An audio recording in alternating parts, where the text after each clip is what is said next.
बच्चों, मैं शिवम पांडे आप लोगों का विद्यारंभ अकेडमी में स्वागत करता हूं।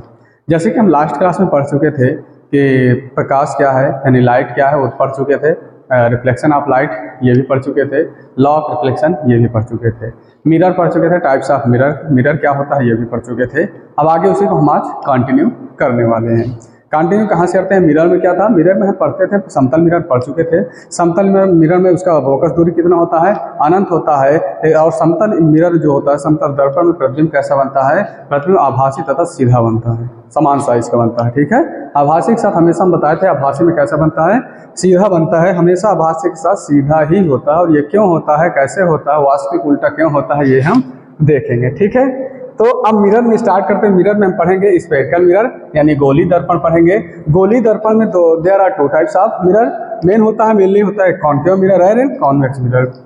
तो कॉन्केव मिरर यानी अवतल दर्पण और उत्तल दर्पण। अवतल दर्पण में हम पढ़ेंगे क्या होता है अवतल दर्पण। पहले बात इमेज देखेंगे, इमेज कैसे बनता है। इमेज को हम बता चुके हैं कि इमेज कैसे बनता है कि यानी कोई भी लाइट रे, जब कोई लाइट रे निकलती है अपने मार्ग से निकलती है, तो उस मार्ग में अगर अवरोध उत्पन्न हो रहा है, तभी ही क्या बनता है? इमेज बनना शुरू हो जाता है। यानी शैडो जिसे बोलते हैं वो क्या बनता है? शुरू होता है। कब शुरू होता है? जब लाइट में यानी लाइट रे होती है उसके मार्ग में रुकावट आती है। ठीक है, तो इमेज बनता है। अब इमेज में दो टाइप्स की इमेज बताए थे, वर्चुअल इमेज और रियल इमेज। वर्चुअल इमेज बोले तो कि आभासी प्रतिबिंब होता है, और रियल इमेज बोले तो वास्तविक प्रतिबिंब बनता है। वास्तविक होता है, ये भी ध्यान दीजिएगा, जब भी वास्तविक वर्ड आएगा तो वास्तविक बनेगा, श्योर है वास्तविक बनेगा, लेकिन वास्तविक के साथ क्या बनेगा? उल्टा बनेगा।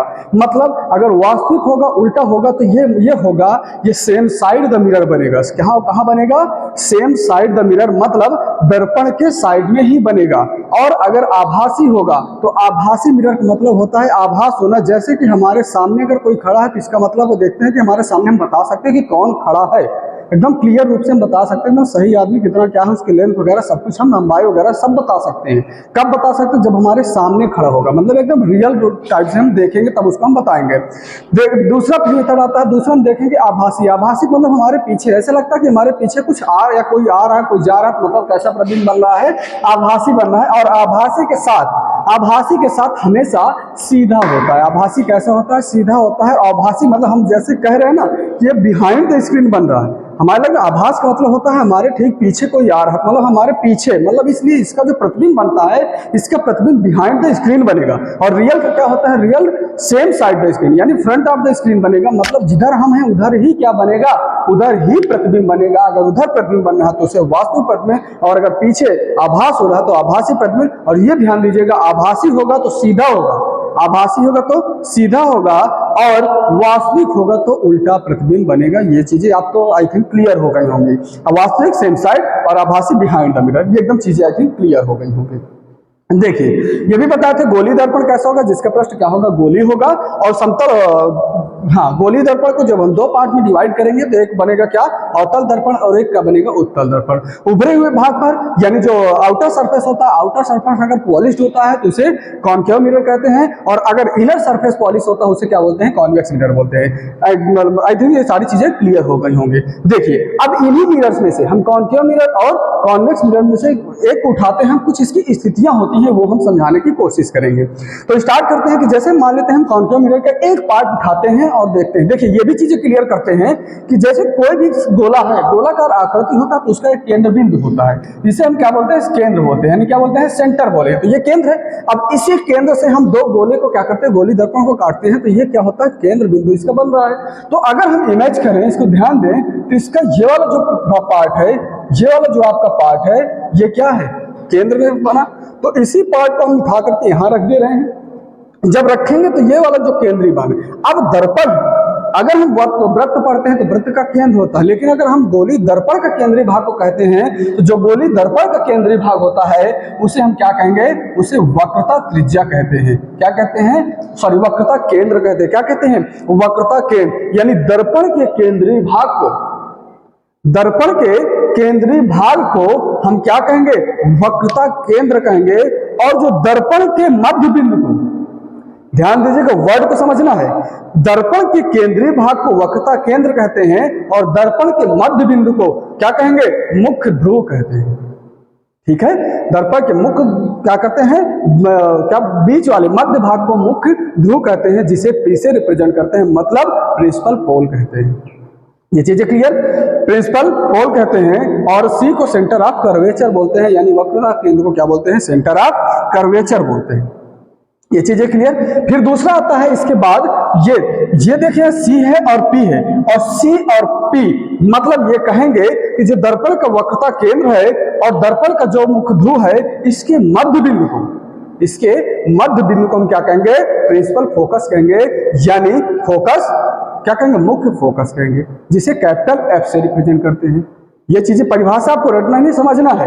देखिए ये दर्पण है, दर्पण को भाग ले, दर्पण के मध्य बिंदु को क्या कहते हैं, प्रिंसिपल पोल कहते हैं, और दर्पण के केंद्र बिंदु को या केंद्रीय भाग को, केंद्रीय पॉइंट को क्या कहते हैं, वक्रता केंद्र कहते हैं।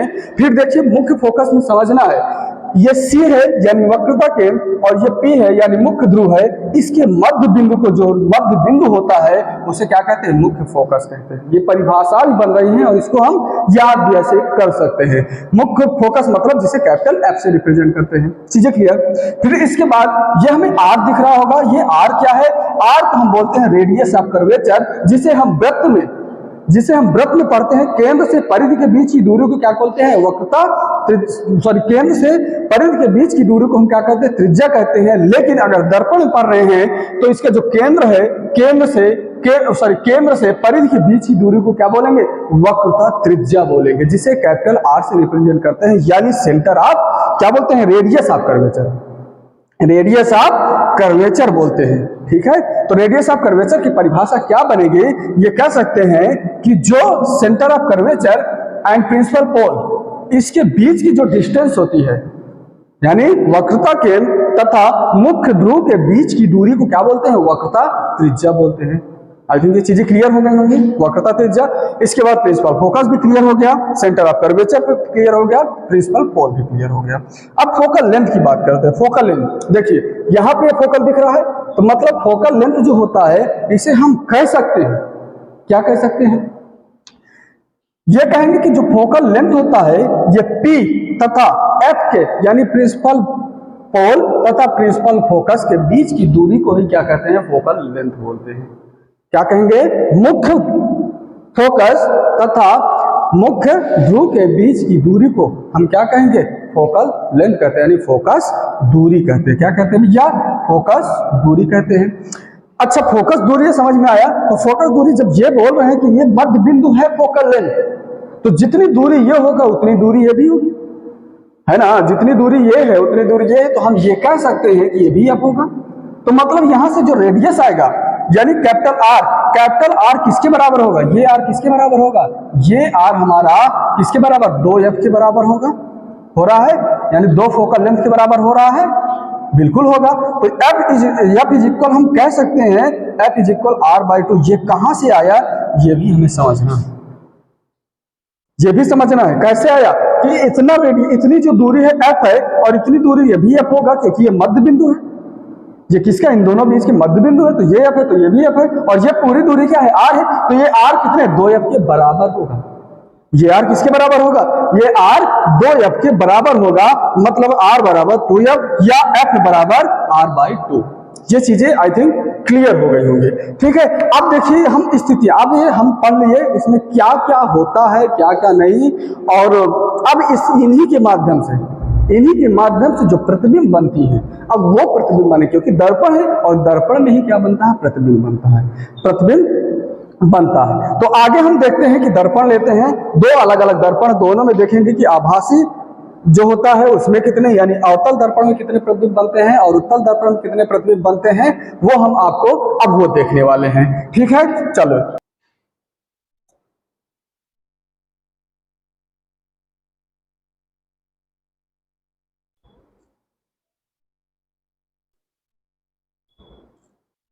तो आप लोग स्क्रीनशॉट वगैरह ले चुके होंगे, देख लिए होंगे, नोट कर लिए होंगे। तो आगे बढ़ते हैं अब।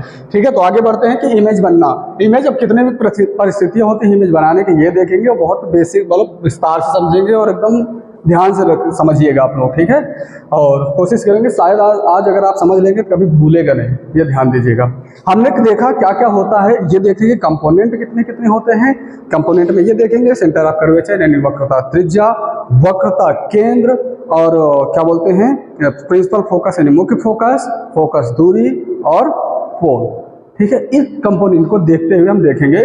देखिए क्या होता है, ये होता है वक्रता त्रिज्या, सॉरी वक्रता केंद्र, मुख्य फोकस और मुख्य ध्रुव, ठीक है। और वक्रता केंद्र से बाहर अगर हम चले जा रहे हैं तो ये अनंत हो जाएगा, इसकी कोई एंडिंग पॉइंट नहीं, इसमें इसका कोई कंपोनेंट नहीं है, तो ये अनंत माना जाएगा। जैसे वक्रता केंद्र से हम बाहर जा रहे हैं तो ये अनंत माना जाएगा, ठीक है। तो ये अब यहाँ पे देखेंगे स्थितियां कितनी बनेंगी। देखिए यहाँ से हम बोले थे कि एक साइड इधर क्या है, इधर वाला जो अंदर पॉलिश्ड होगा इसे उत्तल, और जो बाहर पॉलिश्ड होगा उसे क्या बोलेंगे, अवतल।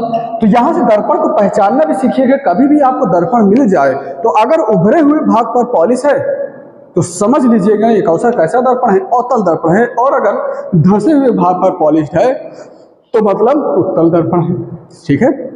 अब देखिए इन्हीं को हम उठा रहे हैं, इस दर्पण को उठाकर यहां रख रहे हैं और इस दर्पण को उठाकर इधर रख रहे हैं।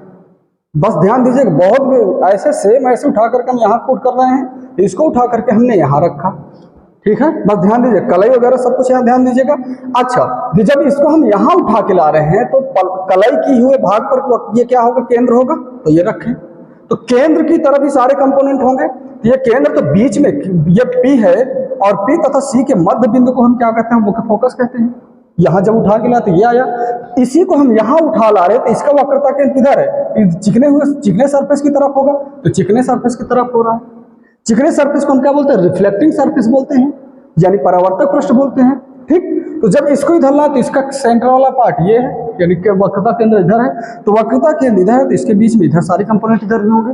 हाँ, तो अब देखिए हमने ये भी बताया था कि उत्तल में कैसा होगा, ये उत्तल में आभासी भी बताया था और इसमें क्या बनाया था, वास्तविक बताया था। अब ये कैसे होता है ये भी ध्यान दीजिएगा। कंपोनेंट किधर है, केंद्रीय भाग की तरफ है, यानी वक्रता केंद्र की तरफ है। ये आभासी क्यों बनता है ये बिल्कुल ध्यान से समझिएगा। इसका जो परावर्तक पृष्ठ है इसकी ओर इधर की ओर है, और जो अपवर्तक पृष्ठ है, अपवर्तक बोले तो कि जो पॉलिश सरफेस है अंदर की तरफ। तो मतलब जो परावर्तन की प्रक्रिया होगी हमने पढ़ा था चिकने पृष्ठ पर होता है, तो चिकना पृष्ठ इधर है। तो ये ध्यान दीजिएगा, जब यहां से कोई प्रकाश की किरण इधर आ रही है तो प्रकाश की किरण इधर आ रही है, इसका फोकस कहां पे है, अंदर की ओर है। तो क्या कोई प्रकाश की किरण यहां तक वास्तविक रूप से पहुंच पाएगी, नहीं पहुंच पाएगी। क्यों, क्योंकि अगर पहुंच जा रही है तो काहे का परावर्तन, तब तो परावर्तन ही नहीं होगा। अगर कलाई की हुई भाग पर अगर कोई प्रकाश की किरण पहुंच जा रही है तो परावर्तन नहीं हो रहा, उस प्रक्रिया को परावर्तन कहेंगे ही नहीं। तो मतलब यहां से प्रकाश की किरण आई तो यहां तक नहीं जा रही है, मतलब बस केवल फील करेंगे कि भाई साहब ये प्रकाश की किरण इधर आ रही, केवल फील कर रहे हैं। मतलब ये कहे थे ना कि आभासी पर्दे के पीछे बनता है, आभासी क्या बनता है, पर्दे के पीछे बनता है। तो मतलब यहां से प्रकाश किरण आ रहा है तो इसका पर्दा इधर क्या है, पर्दा ये है, मिरर ये है, दर्पण ये है। तो जो इसका प्रतिबिंब बनेगा क्या होगा, दर्पण के पीछे बनना शुरू हुआ। तो दर्पण के पीछे जैसे बनना शुरू हुआ तो मतलब कौन सा प्रतिबिंब बन रहा है, दर्पण के पीछे बन रहा है, तो मतलब आभासी प्रतिबिंब बन रहा है। अब ये देखिए, ये इधर दर्पण पड़ रहा है तो ये दर्पण की सारी स्थितियां बन रही है। यहां से प्रकाश किरण जा रही है तो इधर ही वापस आएंगे क्योंकि परावर्तित हो रही। यहां से प्रकाश किरण आ रही तो इधर ही वापस होगी, इधर जाएगी नहीं, केवल आभास हो रहा है, तो इसमें मतलब वहां पे आभासी प्रतिबिंब। ये ध्यान दीजिएगा, कोई भी प्रकाश की किरण उत्तल दर्पण में मुख्य फोकस तक नहीं पहुंच पा रही है, इसलिए इस पर प्रतिबिंब कैसा बनता है, आभासी प्रतिबिंब बनेगा, राइट। अब देखिए स्थितियां देखते हैं हम। देखिए प्रतिबिंब बनने की 6 स्थितियां इसमें अवतल दर्पण में होगा। कैसे, कितने, अवतल में 6 और उत्तल में कितनी स्थितियां, उत्तल में भाई साहब, उत्तल में हमारे 2 स्थितियां होंगी। ये भी हम आपके विस्तार से समझने की कोशिश करते हैं। देखिए 6 स्थितियां बहुत आसानी से समझाएंगे और शायद भूलेगा नहीं आपको, और पूरी कोशिश हमारी रहेगी। ध्यान दीजिएगा आप लोग को, ठीक है, हमारे साथ बने रहिए कंटिन्यू। देखिए क्या है, पहली स्थिति हमने बोला कि 6 स्थितियां होंगी, तो 6 स्थितियां हम पहले बना करके दिखा देते हैं कहां 6 स्थितियां बन सकती हैं। देखिए पहली स्थिति क्या होगी, जब कोई वस्तु कहां पर होगी, जब कोई वस्तु, आप लोग देखिएगा खुद वो चार्ट, यहाँ पे हमने चार्ट बनाया, आप ये खुद इस चार्ट को आप फिल करेंगे, इस चार्ट को आप क्या करेंगे, फिल करेंगे, ठीक है। तो पहली स्थिति हम देखते हैं, पहली स्थिति कोई वस्तु कहां पे होगा, यदि कोई वस्तु कहां होगा, अनंत पर होगा। पहले स्थिति, पहले हम केवल एक को करके देखते हैं, किसी वस्तु की स्थिति कहां पर होगी, अनंत पर होगी। ये स्थिति हो गई। तो यहां पर लिख सकते हैं कि वस्तु कहां पर होगा, वस्तु को अनंत लिख सकते हैं, लिख सकते हैं अनंत पर। ठीक। दूसरी स्थिति देखिए अब कहां हो सकता है, इसके बीच में गैप बहुत ज्यादा है, तो इसके बीच में कहीं भी हो सकता है, तो मतलब दूसरी स्थिति क्या बनेगी, दूसरी स्थिति बनेगी अनंत तथा सी के मध्य। लिखेंगे अनंत तथा सी के मध्य लिखेंगे। ध्यान दीजिएगा, बहुत बेसिक है, बहुत एकदम नॉर्मल वे में समझा रहे हैं। तीसरी स्थिति क्या बनेगी, तीसरी स्थिति आपकी आगे सी पर, यानी कोई वस्तु कहां पर होगा, कोई वस्तु सी पर होगा, यहां पे लिखेंगे। तीसरी स्थिति क्या होगी, सी पर होगा। ध्यान दीजिएगा। फिर चौथी कंडीशन में जाएंगे। चौथा कंडीशन क्या है, अब ये जगह दिख रही है, तो इसी जगह के बीच में कोई, क्योंकि यहाँ पे श्योर तो है नहीं ये कहाँ पे क्या है, तो इसके बीच में कहीं भी हो सकता है। तो चौथी स्थिति हम कहाँ रखेंगे, ये आ गया। तो मतलब चौथी थी सी तथा एफ के मध्य, लिखेंगे सी तथा एफ के मध्य जाएंगे, राइट। हाँ, अब पांचवी स्थिति में आएंगे। इसके बाद किसका नंबर है, इसके बाद नंबर क्या है, एफ का नंबर है। कैसा नंबर है, एफ का नंबर। ठीक है, कहां पर होगा, एफ पर होगा। पांचवी स्थिति क्या रही है, पांचवी स्थिति लिख देंगे यहां पर, एफ पर होगा। पहले केवल आप एक चीज समझिएगा, पहले वस्तु की स्थिति आप देखिएगा, तब जाकर प्रतिबिंब की स्थिति देखिएगा। वस्तु को हम बिंब भी कहते हैं, कभी आपको लिखा मिल जाता बुक में तो समझिएगा बिंब और प्रतिबिंब कंफ्यूजन होइएगा। केवल बिंब लिखा है तो इसका मतलब वस्तु ही है। ठीक है, ध्यान दीजिएगा। ऑब्जेक्ट क्या है, ऑब्जेक्ट, फॉर्मेशन ऑफ इमेज, ये देखेंगे। ठीक है, इसको फॉर्मेशन ऑफ भी बोल सकते हैं, फॉर्मेशन ऑफ इमेज ये बोलेंगे। क्या बोलेंगे, फॉर्मेशन ऑफ इमेज भी बोल सकते हैं। ठीक है, फॉर्मेशन ऑफ इमेज, राइट। फिर पांचवा आ गया, पांचवा एफ पर होगा। और फिर छठवीं पर जाते हैं, एफ तथा पी के मध्य आएगा ना, यही जगह आ रहा। तो ये आया क्या, छठवां स्थिति। तो क्या लिखेंगे, छह स्थिति में, छह स्थिति में आपको देखेंगे क्या है, एफ तथा पी के मध्य में। ठीक, ये देखिए भैया हम स्थिति, पहली स्थिति अनंत पर, फिर इसके बीच, फिर तीसरी स्थिति, फिर इसके बाद। अब देखिए फोकस हमें बहुत जरूरी होता है। जब तक कोई वस्तु पर फोकस अच्छे से नहीं पड़ेगा तब तक प्रतिबिंब नहीं बनेगा। लेकिन थोड़ा बहुत भी फोकस अगर पड़ रहा है, थोड़ा बहुत भी अगर फोकस पड़ रहा है तब प्रतिबिंब बनेगा। अगर फोकस के पीछे, जहां से फोकस, मान लेते हैं कि ये फोकस हम जा रहा है, राइट, ये फोकस हम ले रहे हैं, फोकस को अगर हम लिए, फोकस को हम लिए, तो वो फोकस जब निकलता है तो फोकस के अगर हम पीछे खड़े तो किस बात का प्रतिबिंब, तब तो बस आभासी हमें दिखेगा ना। लेकिन अगर फोकस के इधर हम हैं, फोकस के आगे हम हैं, तो प्रतिबिंब बनेगा।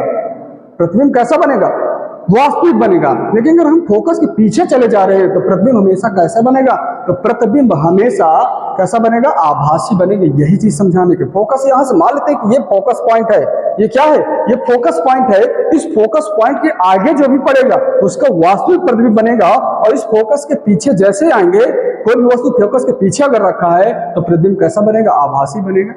ठीक है, तो यहां पे देख लिए। अब देखिए जब कोई वस्तु कहां पर होगा, अनंत, तो फोकस मतलब प्रतिबिंब कहां से बनना शुरू होगा, अनंत पर है तो प्रतिबिंब बनना शुरू होगा कहां से, फोकस से बनना शुरू होगा। तो ये ध्यान दीजिएगा। अब हम नीचे जो डाउन एरो कर रहे हैं ना, तो डाउन एरो ये बनाएंगे, ये डाउन एरो किसका है, प्रतिबिंब की स्थिति है।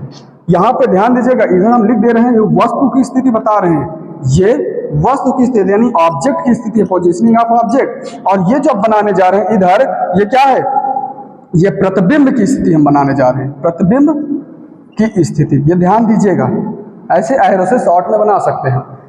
कोई वस्तु अनंत पर होगा तो प्रतिबिंब कहां बनेगा, तो देखिए ये अनंत पर फोकस से बनना शुरू होता है, तो इसका नंबरिंग करते हैं। पहला इसका नंबरिंग, तो ये होगा, इधर से पहला है तो इधर से पहला, यानी वस्तु की स्थिति यहां पर है तो प्रतिबिंब कहां बनेगा, यहां बनेगा। फिर इसका दूसरा नंबर यहां आएगा, दूसरा नंबर यहां आएगा, तो इसका हम इसका लिखेंगे दूसरा नंबर क्या है, प्रतिबिंब। वस्तु की स्थिति कहां, दो नंबर पे अनंत तथा सी के मध्य, तो प्रतिबिंब की स्थिति कहां बनेगा, सी तथा एफ के मध्य बनेगा। फिर तीसरा नंबर देखिए, तीसरा यहां आ रहा है, तीसरा भी यहां आ रहा है, तो मतलब यहां से आपको कुछ लग रहा है, जो वस्तु जितना बड़ा होगा वो उतना ही बनेगा। ठीक है, फिर तीसरे के बाद यहां आ रहा है, इधर से चौथा आ रहा है, तो इधर से ये चौथा जा रहा है। तो ये अगर कोई वस्तु सी तथा एफ के मध्य होगा तो प्रतिबिंब कहां बनेगा, अनंत तथा सी के मध्य बनेगा। तो ये चौथी स्थिति बन रही है। ठीक है। फिर पांचवी स्थिति क्या है, पांचवी स्थिति क्या देखेंगे, पांचवी स्थिति क्या होगा, जब कोई वस्तु कहां पर होगा, मुख्य फोकस, पांचवा कहां रहा, जब कोई वस्तु मुख्य फोकस पर होगा तो प्रतिबिंब कहां बनेगा, तब प्रतिबिंब बनेगा हमारा अनंत पर, पांचवी स्थिति होगा। अब आपके दिमाग में प्रश्न आ रहा होगा छठवां स्थिति कहां गया, तो छठवीं स्थिति ये हमने ये बोला था कि कोई भी ऑब्जेक्ट अगर फोकस के आगे है, फोकस के आगे है तो मतलब कहां बनेगा, तो प्रतिबिंब वास्तविक बनेगा। और ये फोकस के पीछे वस्तु रखा है ना, फोकस के पीछे रखा है तो प्रतिबिंब कैसा बनेगा, प्रतिबिंब आभासी बनेगा। तथा आभासी अगर बना, ध्यान दीजिएगा, अगर आभासी वर्ड आया तो प्रतिबिंब कहां बनेगा, मिरर दर्पण के पीछे। तो ये कहां बनेगा, ये छठवां स्थिति, छठवीं स्थिति कहां बनेगा, दर्पण के पीछे बनेगा, ये ध्यान दीजिए। तो अब इसको हम लिख सकते हैं, कोई वस्तु अनंत पर होगा तो उधर से पहला ये है तो इधर से पहला ये है, तो कहां बनेगा प्रतिबिंब, एफ पर बनेगा, बन रहा है। दूसरा कहां आ रहा है, अनंत तथा सी के मध्य, इधर से दूसरा कहां आ रहा है, सी तथा एफ, एफ तथा सी लिख सकते हैं, एफ तथा सी लिख सकते हैं। तीसरा कहां है, तीसरे यहां पर है सी पर, तो यहां पर भी तीसरा भी है, तो कहां पर लिखेंगे, सी पर ही बनेगा। चौथा इधर से देखेंगे सी तथा एफ, चौथा कहां देखें, सी तथा एफ, तो इधर से चौथा देखेंगे तो अनंत तथा सी, तो सी तथा अनंत लिख सकते हैं, तो सी तथा अनंत लिख सकते हैं। पांचवा, पांचवा देखेंगे इधर से पांचवा मुख्य फोकस पर, इधर से पांचवा अनंत पर रहेगा, तो इसका मतलब फोकस पर कहां होगा, अनंत पर होगा। पी तथा एफ वाला आएगा तो इसको क्या लिखेंगे, दर्पण के पीछे लिखेंगे, दर्पण के पीछे लिखेंगे, बिहाइंड द मिरर, ठीक है, ये ध्यान दीजिएगा, बिहाइंड द मिरर लिखेंगे। फिर इसके बाद अब देखते हैं पोजीशनिंग, देखते हैं क्या देखेंगे भैया, पोजीशनिंग हम देखेंगे, पोजीशन क्या है, ठीक है। तो पोजीशनिंग हम देखते हैं, क्या देखते हैं पोजीशनिंग, जैसे कि हम लाइट हम सोर्स को दिखाना चाहते हैं कि ठीक है, ये हम लाइट आपको दिखाएंगे, लाइट लाइन फोकस टार्च वगैरह लाएंगे तो उसमें हम आपको दिखाएंगे कैसे क्या होता है, अदरवाइज आप खुद ही देखिएगा क्या होता है, ठीक है। हाँ, अब ये दिखाने की कोशिश करते हैं कि प्रतिबिंब का आकार, आकृति ये कैसे बनता है, आकार और प्रकृति, उसका नेचर कैसा होता है, ये देखिए, और साइज, ठीक है, आकृति कैसा होगा, साइज कैसा होगा, और ये प्रकृति देखेंगे, देखते हैं। अब ये देखिए, अगर कोई वस्तु बहुत दूर है, अनंत पर है, तो बहुत क्या होगा, छोटी दिखेगी बहुत बड़ी, तो आपको दिमाग में आ रहा होगा जब कोई वस्तु बहुत दूर होगी तो उसका प्रतिबिंब कैसा बनेगा, बहुत छोटा बनेगा, क्या बनेगा, बहुत छोटा बनेगा।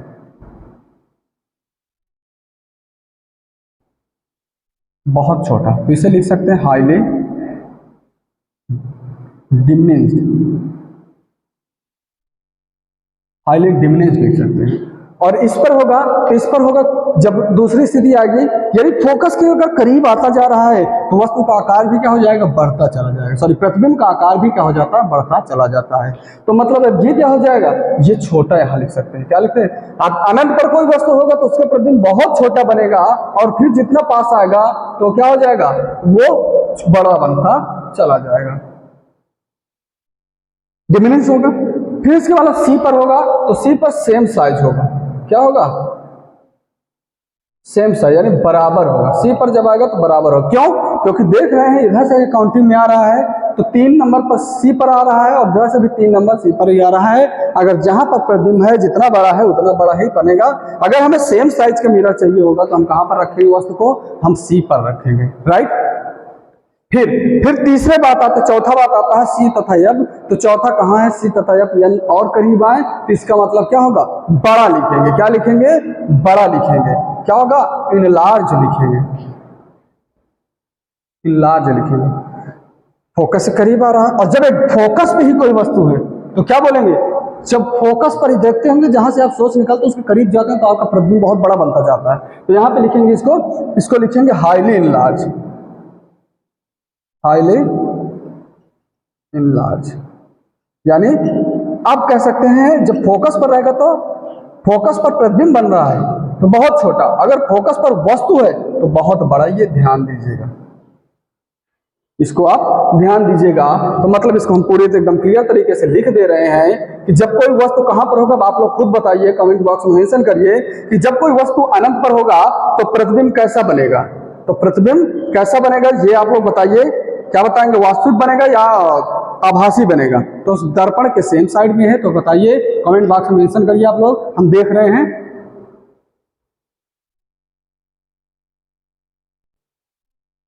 ठीक है, तो आप लोग कमेंट कर दीजिएगा जो भी है आपका, आप आंसर जरूर देखेंगे। ठीक है, तो हम देखते हैं, तो बताते हैं। तो सी पर अनंत पर बना, तो सीधे सीधे कैसे बनेगा? हाँ, ये चीज हम बता चुके हैं पहले कि अवतल दर्पण है, तो अवतल दर्पण प्रतिबिंब कैसा बनता है? वास्तविक। तो वास्तविक के साथ उल्टा, वास्तविक के साथ उल्टा, क्योंकि सब में क्या है? कॉमन है। तो इसकी आकार क्या है? वास्तविक, और प्रकृति क्या है? उल्टा। मतलब प्रकृति देखना बड़ा होगा, छोटा देखना। आकार के साथ ये तो चीजें क्लियर है। अवतल है तो उसके साथ वास्तविक और उल्टा ये सब में कॉमन है। बस यहाँ पे समझ में आना है, क्योंकि दर्पण के पीछे आ जाएगा।